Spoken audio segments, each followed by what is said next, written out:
Boa tarde. Estamos começando mais uma entrevista aqui no Amazonas Atual pelo Facebook. Nesta tarde nós convidamos o Edson Fernandes Júnior. Edson Fernandes é um servidor municipal da Secretaria Municipal de Finanças, de Manaus, e coordenou o trabalho de reforma previdenciária do município de Manaus em 2013. Ele era o diretor do Manaus Previdência, o Instituto de Previdência do município de Manaus. Por essa experiência que deu uma corrigida muito boa no sistema previdenciário de Manaus, nós convidamos o Edson hoje para discutir conosco, debater um pouco sobre essa questão da reforma da Previdência, que é o assunto do momento. A gente teve aí uma proposta de reforma da Previdência apresentada pelo governo de Michel Temer, que não chegou a ser aprovada no Congresso Nacional, e o próximo governo pretende levar essa proposta ou uma proposta semelhante ou reformada para o Congresso Nacional, governo de Jair Bolsonaro. Agradeço então, Edson, a tua presença aqui e começamos já. Eu gostaria de começar falando sobre essa questão previdenciária de Manaus. O que era e como ficou depois da reforma? Em primeiro lugar, obrigado, Valmir, pelo convite. Quero também cumprimentar todos que estão ao vivo aí nos assistindo, E acredito que seja realmente um momento muito oportuno para nós debatermos esses temas, esses assuntos. Bom, com relação à Previdência do município de Manaus, até 2005, nós tínhamos o INPAS, Instituto Municipal de Previdência e Assistência Social. Uhum. Por uma determinação legal, por uma determinação da Constituição Federal, o município tinha até o ano de 2005 a obrigatoriedade de segregar essas duas funções, ou seja, segregar a Previdência da Assistência Social. E foi isso que foi feito em 2005, pelo então prefeito Serafim Correia, quando ele segregou, ele acabou com o INPAS e ele criou o então Serviço Social Autônomo Manaus Prev. Uhum. Criou o Manaus Prev para assistência criou o Manaus Med. Manaus Med para assistência dos servidores. Isso. Exatamente. Então ele extinguiu o INPAS, e criou esses dois órgãos, os dois com essa figura jurídica, com essa natureza jurídica de serviço social autônomo. Só que, ao longo do tempo, todos os órgãos de controle eles vinham batendo nessa tecla de que a Previdência ela não pode ser ter a natureza jurídica de serviço social autônomo. Tinha que ser ou uma autarquia ou uma fundação. A Amazon Prev, inclusive, havia sido criada anos antes, também com essa mesma natureza jurídica de serviço social autônomo. E, por força de determinação dos órgãos de controle, Ministério da Previdência, Tribunal de Contas, a Amazon Prev se transformou numa fundação. Uhum. 95% dos RPPS, que são os regimes próprios de previdência social, que são exatamente os regimes de previdência social dos servidores públicos dos estados e de alguns municípios, 95% são autarquias. Quando, em 2013, o prefeito Arthur Neto assumiu o primeiro mandato destes dois, o segundo mandato dele, já que ele havia sido prefeito em 89, ele tomou a decisão de cumprir com as determinações do Ministério da Previdência, do Ministério Público do Estado, que já tinha uma ação, inclusive, contra a Manaus Prev na época, e transformar a Manaus Prev em uma autarquia. Então, essa foi uma das transformações que foram feitas naquele ano de 2013. E nós nós criamos a Manaus Previdência, a autarquia Manaus Previdência, e foi extinta o Serviço Social Autônomo Manaus Prev. Na prática, o que funcionava antes continuou funcionando normalmente, só que nós implementamos algumas, digamos assim, alguns controles, que antes não existiam. Por exemplo, nós colocamos um comitê de investimento, né? Incluímos um comitê de investimento que havia funcionado durante 2 meses. Nós revitalizamos esse comitê. Hoje esse comitê se reúne praticamente toda semana. Criamos um edital de credenciamento. Toda instituição financeira que pretende trabalhar, ou seja, oferecer algum tipo de fundo de investimentos para a Manaus Previdência, ela precisa previamente se cadastrar através desse edital de credenciamento. E se cumprir com este edital de credenciamento, que tem critérios objetivos, né, aí sim ela passa a ser uma instituição financeira elegível para ter investimentos da Manaus Previdência. A Amazon Prev funciona da mesma forma, com bastante rigor. Inclusive, a Amazon Prev e a Manaus Previdência hoje, elas costumam fazer suas aplicações, seus investimentos nas 5 maiores instituições financeiras do país. Não se faz investimento fora das grandes instituições financeiras. Então, essas transformações é que foram feitas, né? Há muito mais que se fazer, obviamente, né? Isso é um processo de constante evolução, principalmente no que diz respeito à gestão, mas é preciso reconhecer o trabalho, né? e a determinação política, né? Destes 2 gestores, no caso, né? O Serafim Corrêa, que implementou a Previdência Municipal, que antes não existia. Eu entrei na prefeitura em 89, como eu estava lhe dizendo, e desde que eu entrei, um percentual do meu salário era descontado para o INPAS, mas o INPAS nunca formou um fundo previdenciário. Todo o dinheiro era gasto com assistência social. Né? Nunca se fez um fundo previdenciário para arcar com as aposentadorias dos servidores do município. Pois é, já existia quando você fez aquela reforma da previdenciária, né? Já existia um fundo previdenciário e as pessoas já recebiam. Eu me lembro que na época a gente fez uma reportagem para o Amazonas Atual falando de como ficou. Vocês criaram 2 sistemas ali. Isso. Dentro da Previdência, um sistema que funciona para os antigos servidores já aposentados. Exatamente. E outro sistema para os novos aposentados a partir dali. Como é que... Queria que você explicasse um pouquinho. Então, na verdade, quando a Manaus Prev foi criada em 2005, a lei que criou a Manaus Prev, ela já previa a existência desses 2 fundos. Quando nós assumimos em 2013, nós tivemos a surpresa, né, de que 8 anos depois, essa segregação, essa separação de 2 fundos nunca havia sido implementada. E o Ministério da Previdência, vamos dizer assim, colocou a faca no pescoço da gestão que eu estava à frente. Existe um documento chamado CRP, Certificado de Regularidade Previdenciária. Ele tem que ser renovado de 6 em 6 meses. E o da Manaus Prev tinha vigência até maio de 2013.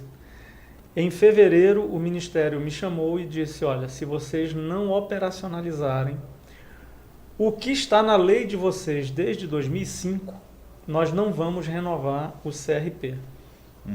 Quais as consequências práticas da não renovação do CRP? Tanto a União quanto o Estado ficam proibidos de firmar convênios com a Prefeitura de Manaus. Então, você deve se recordar, nós éramos uma subsede da Copa do Mundo. 2014, a Copa do Mundo iria se realizar. O único momento que nós tínhamos para investir em infraestrutura era no verão de 2013. Porque depois vinha o inverno e depois vinha a Copa, não tinha mais como investir. Se nós não tivéssemos o CRP, a União não poderia repassar recursos mediante convênio para a Prefeitura, nem o Estado. E as obras na capital ficariam prejudicadas. Ou o prefeito teria que utilizar recurso do Tesouro para fazer as obras. Então, imediatamente, nós começamos a trabalhar na operacionalização dessa segregação de massas. Na verdade, nós fomos cumprir uma lei de 2005 que nunca havia sido colocada em prática, né? E foi isso que nós fizemos e, graças a Deus, no final de maio, nós operacionalizamos a segregação de massas e no final de maio esse CRP foi renovado. Aí você pergunta o que é, para deixar claro, né, para as pessoas, porque é um termo muito técnico, né, o que é segregação de massas. A lei definiu uma data de corte. Segregação é isso, separar, né? Segregar, separar. E a massa que fala é a massa de servidores. Então você separa os servidores mais antigos dos servidores mais novos. Muitos, a data de corte estava na lei lá, dia 31 de dezembro de 2003. Então quem ingressou na prefeitura até esta data ficaria no plano financeiro. Quem ingressou posterior a esta data ficaria no plano previdenciário. Obviamente, nós estamos falando de 2013. Quem ingressou em janeiro de 2014, em regra, não estaria aposentado em 2013. Né? Ou seja, esse fundo era um fundo que iria se capitalizar. Ao longo dos anos, através de investimentos, esse fundo teria rentabilidade suficiente para arcar com os pagamentos dos futuros benefícios, aposentadorias e pensões.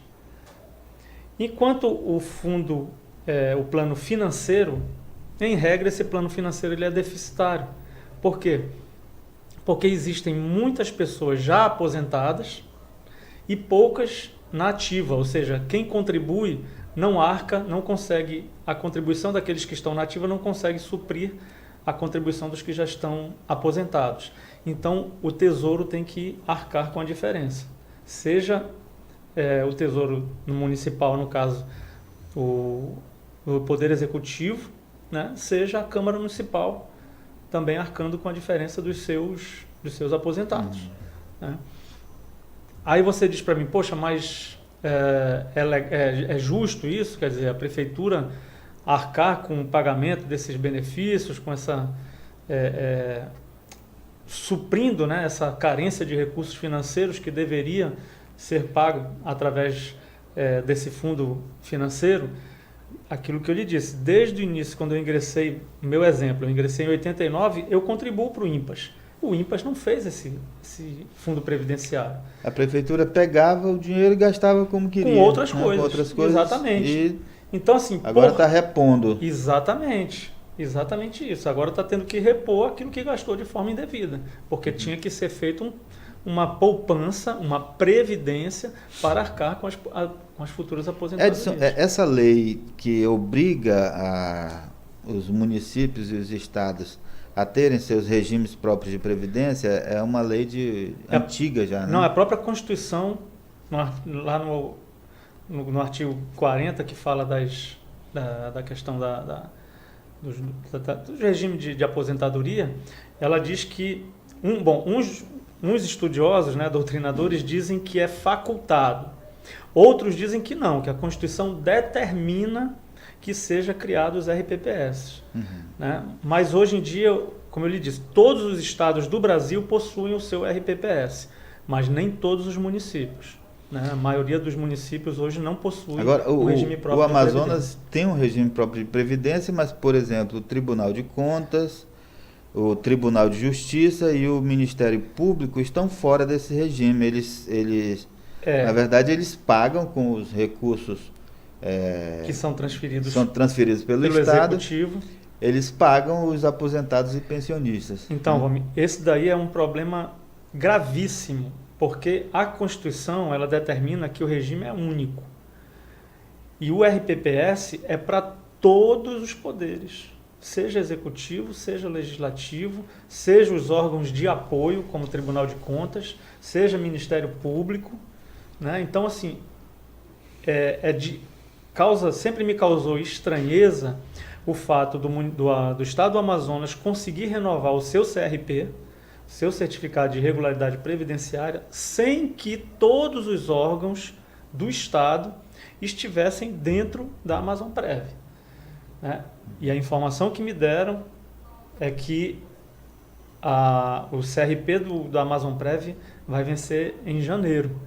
Já é uma preocupação para o futuro governador, seu Wilson xará. Lima, né? O Wilson Lima, aliás, né?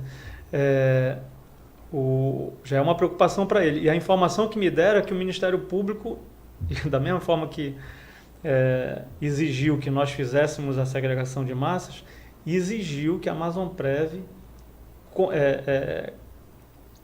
comprovasse que todos os órgãos do Estado haviam aderido à Amazonprev, sob pena de não renovar o CRP, o Certificado de Regularidade de Previdência do Estado. Você falou Ministério Público, é o Ministério Público Federal ou o Ministério da Previdência?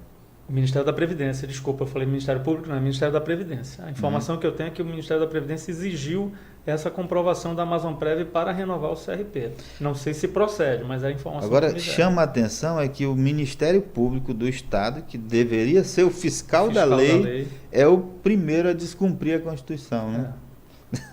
Mas a gente segue adiante, vamos falar sobre a reforma da Previdência. Você está acompanhando? Você acompanhou direitinho qual é a proposta que está no Congresso Nacional? O que o presidente Michel Temer quer mudar? Basicamente, né, Romeu, o que eu ouvi, porque realmente não houve um debate, né, aprofundado sobre o tema, é a questão do aumento do tempo de contribuição e da idade mínima para a aposentadoria, né? O que vigora hoje é uma regra que inclusive funciona em outros países, né? Você me perguntou a respeito de outras experiências previdenciárias em outros países. Em Portugal, por exemplo, a regra que funciona é de 190. Né? O homem precisa trabalhar 40 anos e ter no mínimo 60 anos para se aposentar. Né? Então, essa é a regra que funciona, por exemplo, em Portugal. E aí qualquer variável ali, pode ser 61, 39, 62, 38, enfim, qualquer coisa que funcione nesse termo aí. Então, hoje a regra que funciona no Brasil é 95, 85. Né? Eu tenho que ter no mínimo 65 anos para me aposentar e tenho que ter 35 anos, 40 anos de contribuição, 30 anos de contribuição, que daria, né, os 65, 30 anos de contribuição. Isso, de contribuição. Para homem, para mulher, pra 85.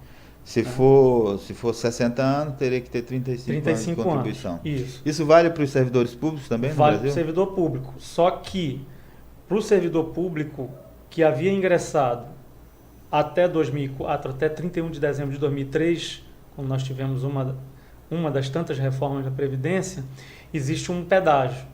Né? Então, eu completei os 35 anos de contribuição, mas não estou na idade mínima, nos 65, eu tenho que continuar trabalhando mais um ano e a cada ano eu vou abatendo até pagar esse pedágio dos 65 anos. Né? Então, é possível que muita gente, por exemplo, se aposente complete, né, os 35 anos, né, com 50, vamos supor, completou os 35 anos de contribuição com 58 anos, mas não está com os 65. Ele vai ter que continuar trabalhando, aí cada ano a mais que ele trabalha e contribui, abate um ano dos 65, para que ele possa se aposentar. Então tem essas regras de transição, que que é uma das coisas que, por exemplo, nós não ouvimos na discussão da reforma previdenciária proposta pelo atual governo. Ele, por exemplo, vamos pegar esse exemplo que você deu, se ele tem 58 anos, completou os 35 de contribuição, ele vai ter que trabalhar ali pelo menos 3 anos e meio. Mais ou menos isso, exatamente. Para poder completar o que seria os 65. O que equivalente a gente chama de pedágio. Vai ter que pagar o pedágio. Uhum.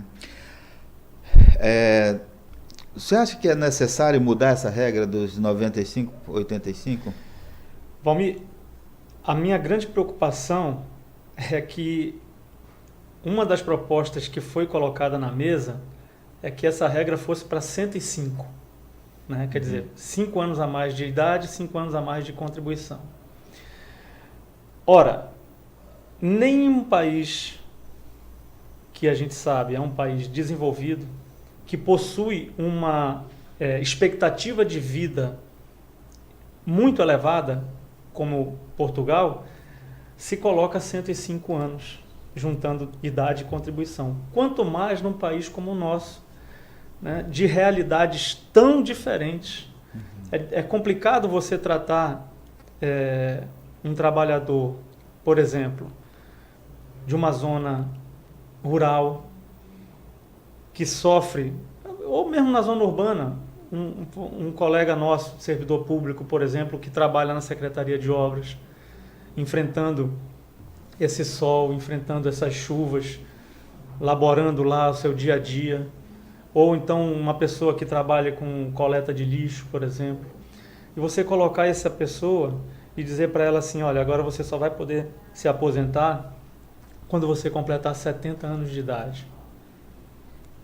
Então, essa pessoa, ela vai, na verdade, ela vai viver para trabalhar, porque ela não vai conseguir se aposentar. Não vai conseguir se aposentar. Isso eu estou falando... E o objetivo da aposentadoria é que você usufrua, pelo menos. Pelo menos você usufrua. Na velhice. Né? Na velhice você tenha um rendimento. E outra coisa, Valmir, a realidade do Brasil é completamente diferente também.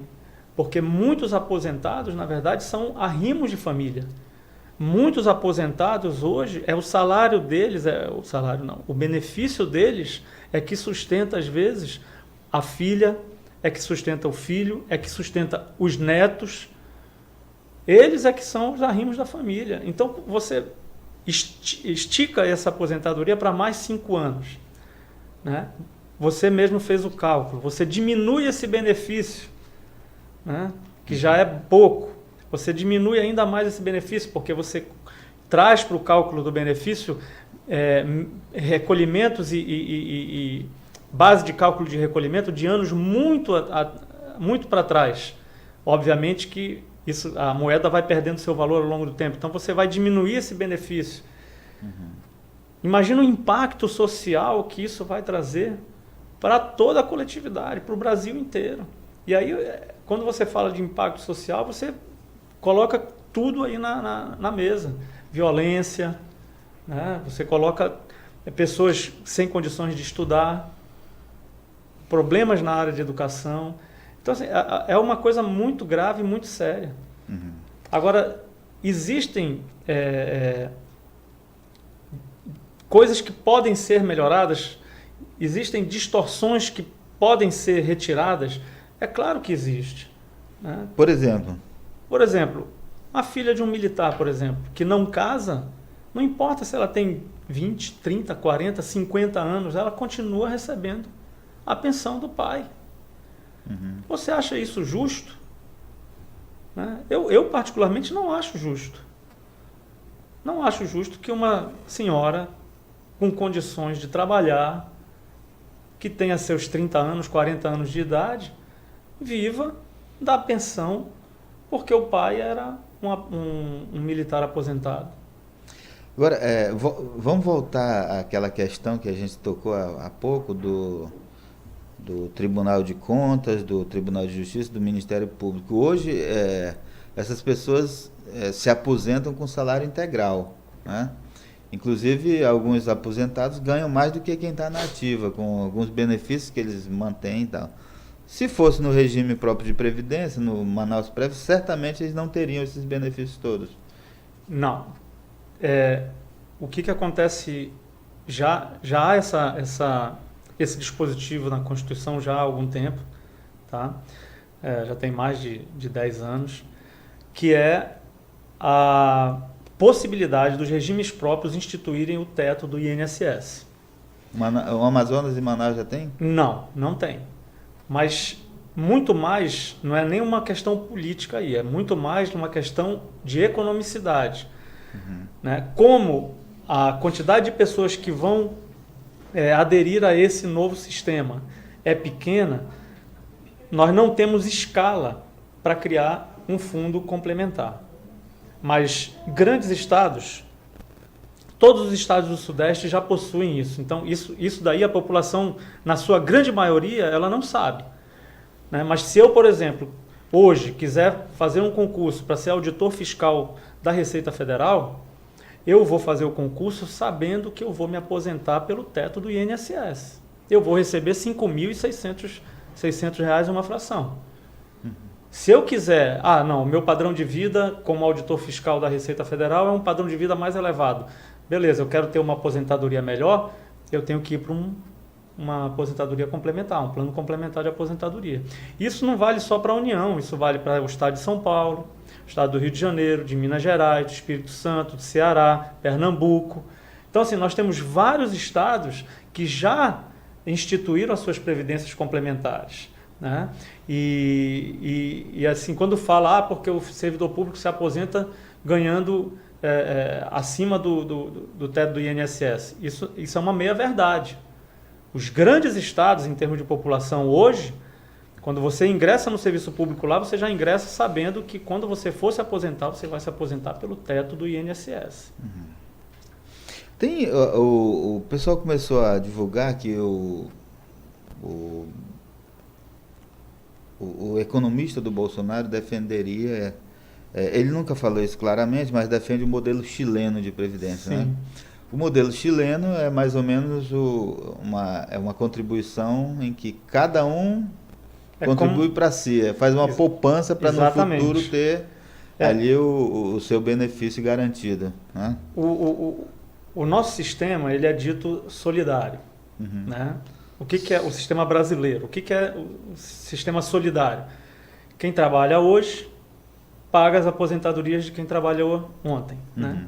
Que já estão aposentados hoje. E eu que vou me aposentar, receberei minha aposentadoria pela contribuição daqueles que, quando eu estiver aposentado, estarão na vida laboral. O sistema chileno, ele é o que chamam de capitalização. Cada um faz uma poupança individual, né? Só que o que aconteceu lá no Chile é só você ver a situação da previdência chilena. O maior índice de suicídio é dos aposentados chilenos. Por quê? Porque eles contribuíram imaginando que iriam receber um determinado valor na aposentadoria e, ao se aposentarem, verificaram que o que tinha lá depositado e que rendeu ao longo dos anos do período laboral deles não dava, era inferior inclusive ao salário mínimo chileno. É isso que nós queremos para o Brasil? Eu acho que não, né?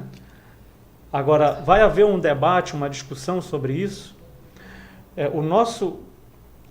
Existe são 4 letrinhas, né, que chama BD e CD, né? BD é benefício definido.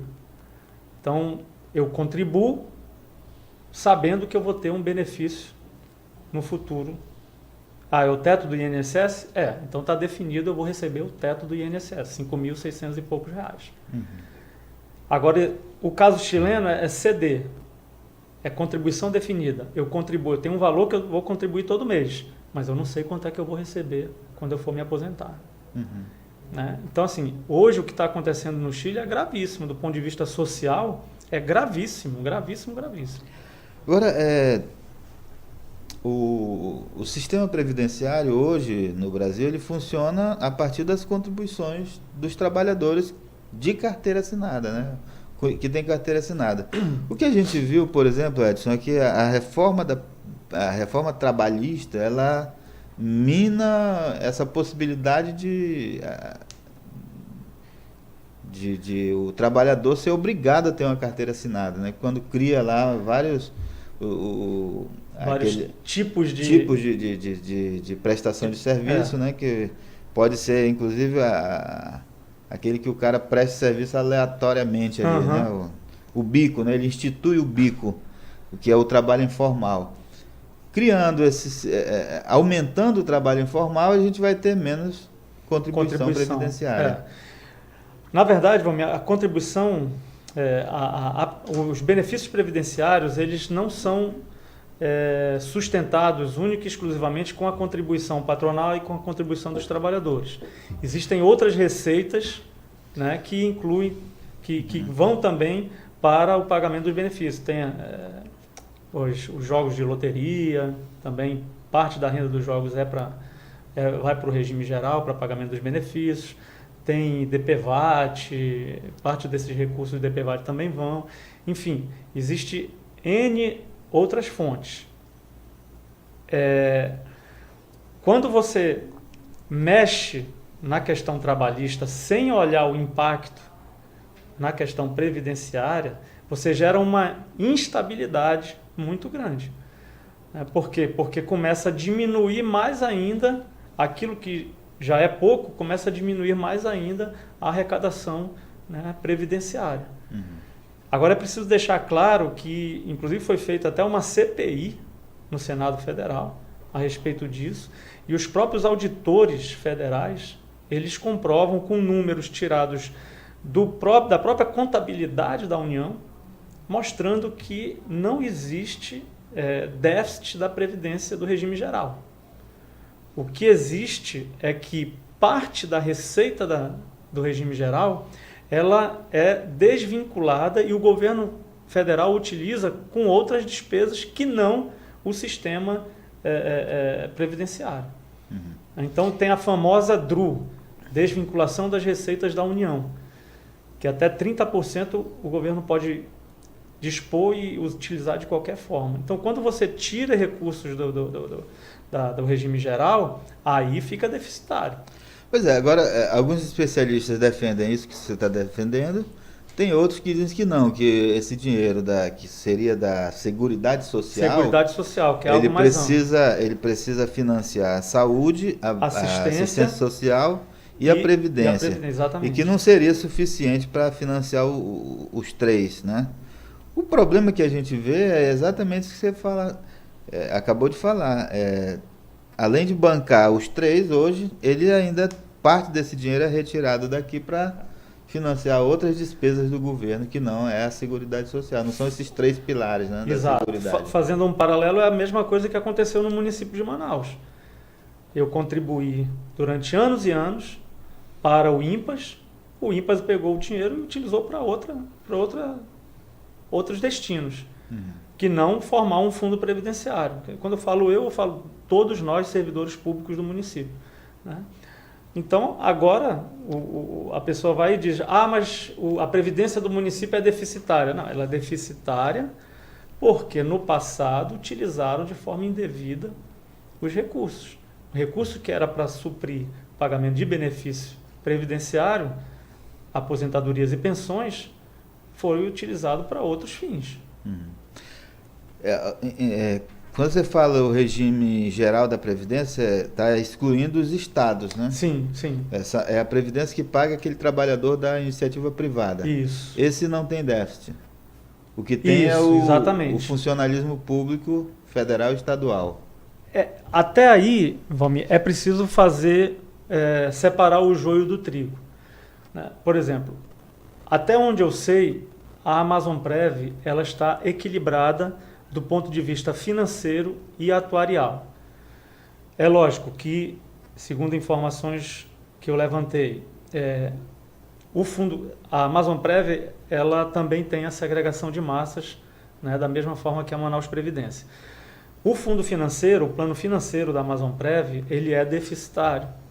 Igualmente deficitário como é o fundo financeiro da Manaus Previdência. Que é para pagar os antigos. Então, o Tesouro tem que entrar aproximadamente com 70 milhões todo mês.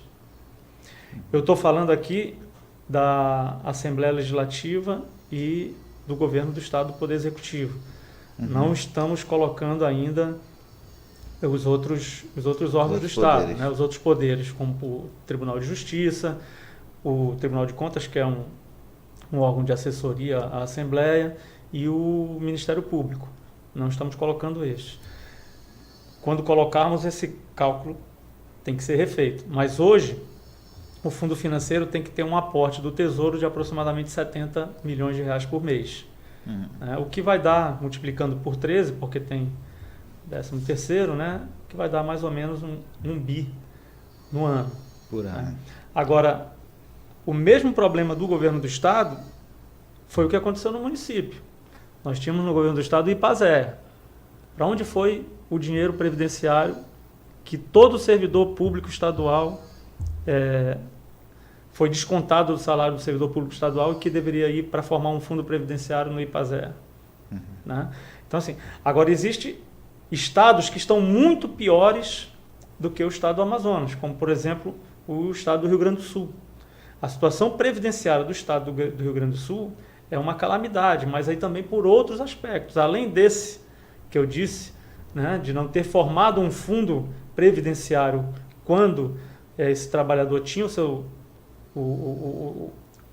descontado do seu salário, a questão também da expectativa de vida, né, de um servidor, de um trabalhador do Rio Grande do Sul, né, é muito maior do que um trabalhador do estado do Amazonas. Então lá eu tive a oportunidade de analisar um estudo do órgão previdenciário, do RPPS, do estado do Rio Grande do Sul. Nós temos uma pensionista lá com 105 anos, né, recebendo a pensão do marido dela, com 105 anos. Então, assim, essa expectativa de vida acaba gerando esses déficits previdenciários. Não é só isso, né? Mas esse é um dos problemas. Essa história da terceirização também, ela pode contribuir para aumentar ainda mais esse déficit? Eu digo isso porque, por exemplo, nós temos aqui a situação dos médicos do Amazonas, né? O governo divulgou um dado recente, na semana passada, de que 52 milhões de reais são gastos com os contratos das empresas por mês. Falando 52 por mês para essas empresas que prestam serviço na área de saúde com médicos, né, fornecendo médicos. A gente não está falando aqui dos enfermeiros, de outros profissionais que também são contratados dessa forma. Esses médicos, eles prestam serviço em regime de plantão. Não há informação de que eles contribuam e que essas empresas contribuem com... Então, para o regime próprio, com certeza INSS, não. Né? Para o regime próprio de previdência, com certeza não. Né? Porque teria que fazer um concurso público, contratar os médicos, aí sim, esses médicos iriam entrar na Amazonprev, no caso do estado que você está falando. Eles iriam entrar na Amazonprev, iriam ter o seu salário descontado, né? Acho que é 11%, né? Teria um desconto de 11% da contribuição do trabalhador, né? E no máximo até 22% seria a contribuição patronal. Então, assim, como é uma empresa que está sendo contratada, ele não está sob o regime de serviço público lá, né? Então é uma empresa que está sendo contratada. Então, com certeza, esse recurso que, se tivesse como servidor público, estaria indo para o RPPS, esse recurso não está indo para o RPPS. E isso causa outra distorção do sistema. Né?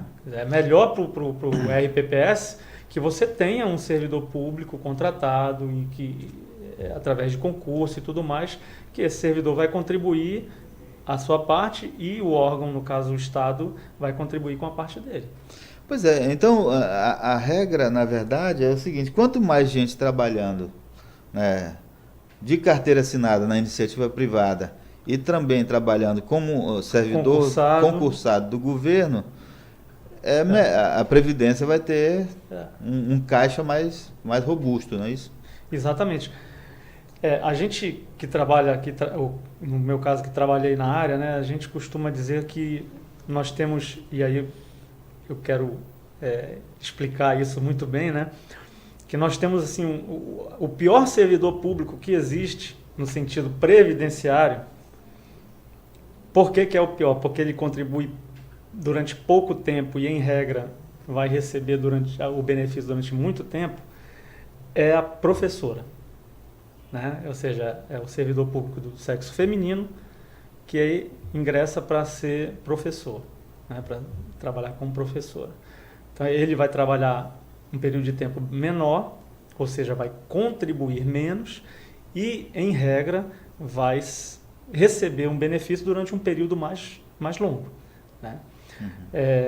Mas, de qualquer forma, é melhor para o regime próprio, né, que eu tenha, ao invés de uma terceirizada, uma empresa, né, prestando um serviço eminentemente público, como por exemplo da área de saúde, é melhor que eu tenha esse serviço sendo prestado por um servidor público concursado, né? É muito melhor que seja assim.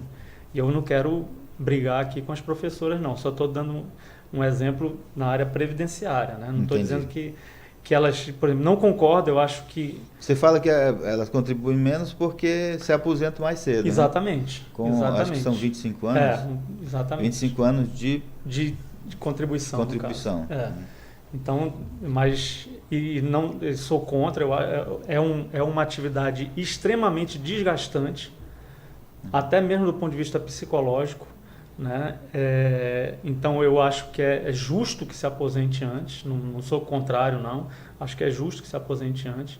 Acho, inclusive, que e aí é preciso dizer, o município de Curitiba tem um trabalho maravilhoso nessa área de cuidado laboral. Todo professor lá em Curitiba, ele trabalha com um microfone, né, e a sala ela é sonorizada. Estou falando de educação pública. Ele trabalha com um microfone, a sala tem som na sala para que ele poupe a sua voz, né? E além disso ele é obrigado a levar uma garrafa de água para a sala de aula, para de vez em quando estar tomando água para melhorar a questão da sua garganta, né? Então, assim, nesse aspecto é que eu digo que nós temos muito ainda a avançar, porque qualquer afastamento prejudica a Previdência. Qualquer afastamento do servidor médico prejudica a Previdência. Então, como é que está, por exemplo, eu citei aqui o pessoal que trabalha em obras, né? Como é que estão o cuidado com os EPIs, né?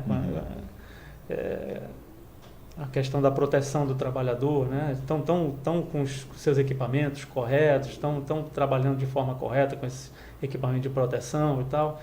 Tudo isso vai influenciar na Previdência, porque vai trazer gasto previdenciário. Se o cara se acidentou, pode se aposentar mais cedo. Vai se aposentar por invalidez, ou então vai se afastar durante um longo período. Quem vai ter que pagar o salário dele vai ser a Previdência. Então, esses custos poderiam ser diminuídos. Existem estudos, né, de órgãos internacionais que dizem que cada R$1 gasto na previdência desses acidentes... Na prevenção desses acidentes, desculpa, melhor dizendo, são 7, cada $1, né, ou R$1 gasto na prevenção, você economiza $7 ou R$7 na questão previdenciária. Então é muito melhor você ser prevenido, né, do que depois você ter que sangrar, vamos dizer assim, os recursos previdenciários.